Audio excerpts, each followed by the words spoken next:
इस खबर के प्रायोजक हैं D real estate, Kailash Chand वर्कवाला।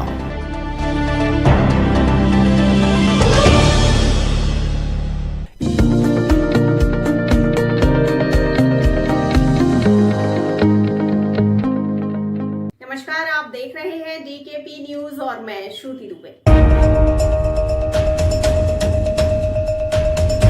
जैसा कि सुप्रीम कोर्ट ने आज दिल्ली सरकार के पक्ष में फैसला देते हुए बताया है कि दिल्ली सरकार को किसी की पोस्टिंग या ट्रांसफर करनी हो तो यह अधिकार दिल्ली सरकार के अधीन हो गया है।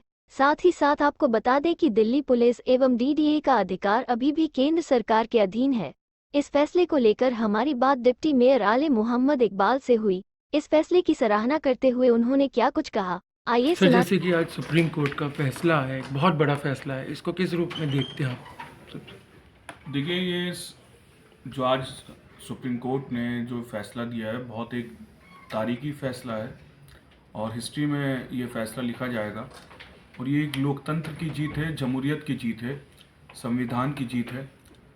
वो संविधान जो चुनी हुई सरकार को और चुने हुए नुमाइंदों को, चुने हुए मुख्यमंत्री को ये इजाज़त देता है कि वो प्रशासन में कोई भी अफसर हो उसका वो तबादला कर सकता है।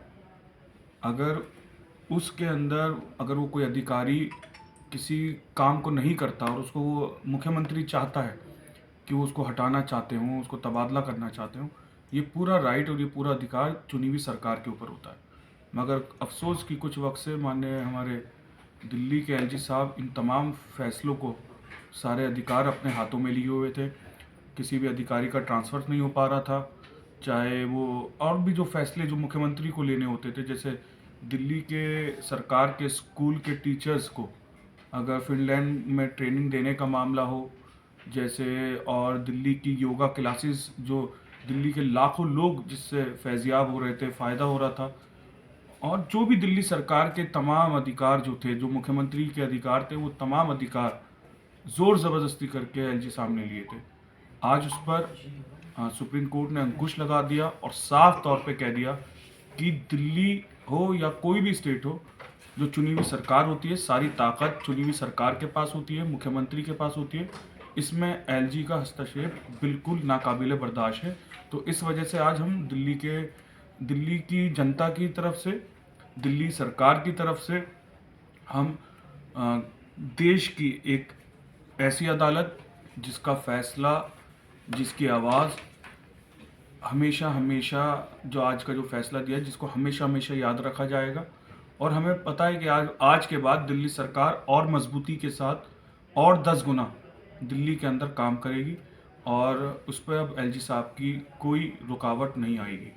एक एमसीडी की बात करें, जैसे कि एमसीडी में अभी कौन से मेन प्रमुख वर्ग जो शुरू हो रहे हैं, जैसे कि स्कूल को लेकर बहुत अच्छा काम चल रहा है, ऐसे और कौन से काम हैं जो मेन प्राथमिकता दी जा रही है? देखिए, वही तमाम काम जो दिल्ली सरकार के अंदर हुए, स्कूल, हॉस्पिटल्स, दिल्ली की सड़कें, दिल्ली में लोग, दिल्ली की जनता जो कूड़े की परेशानी से परेशान है, दिल्ली कूड़े के पहाड़, दिल्ली नगर निगम के अंदर हमारे जो अफसरान हैं, उनकी कर्मचारी हैं, उनकी सैलरीज, ये तमाम चीज़ें एक बहुत बड़ा मुद्दा है। तो मैं ये समझता हूँ कि ये तमाम मुद्दे और जो 10 बुलेट पॉइंट्स दिल्ली की जनता के बीच में हमने चुनाव के अंदर जो 10 गारंटीज़ केजरीवाल साहब ने जनता के बीच में रखी थी, उन गारंटीज़ पर बहुत ज़ोर शोर से काम चल रहा है। हमारी मेयर, मैं एज अ डिप्टी मेयर, हम लोग बहुत अच्छा एक रोड मैप बनाया है। और आज सुबह भी हम सुबह से शादरा के दिल्ली नगर निगम के हॉस्पिटल में थे। हम डेली हर दिन एक दिन छोड़ के किसी दिन हॉस्पिटल में होते हैं, किसी दिन दिल्ली एमसीडी के स्कूल्स में होते हैं। तो यही हम देख रहे हैं कि एमसीडी के स्कूल्स के बच्चे भी ये कह रहे हैं कि हमको भी दिल्ली सरकार की तरह दिल्ली सरकार के स्कूल दो।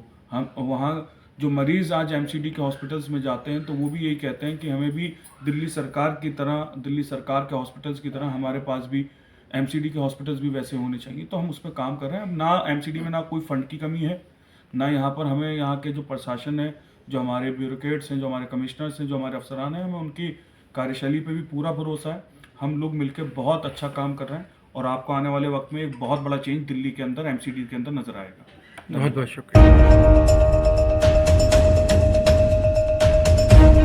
तो अभी तक के लिए इतना ही। आगे खबरों के लिए लिए बने रहिए DKP न्यूज के साथ और मुझे दीजिए इजाजत। नमस्कार।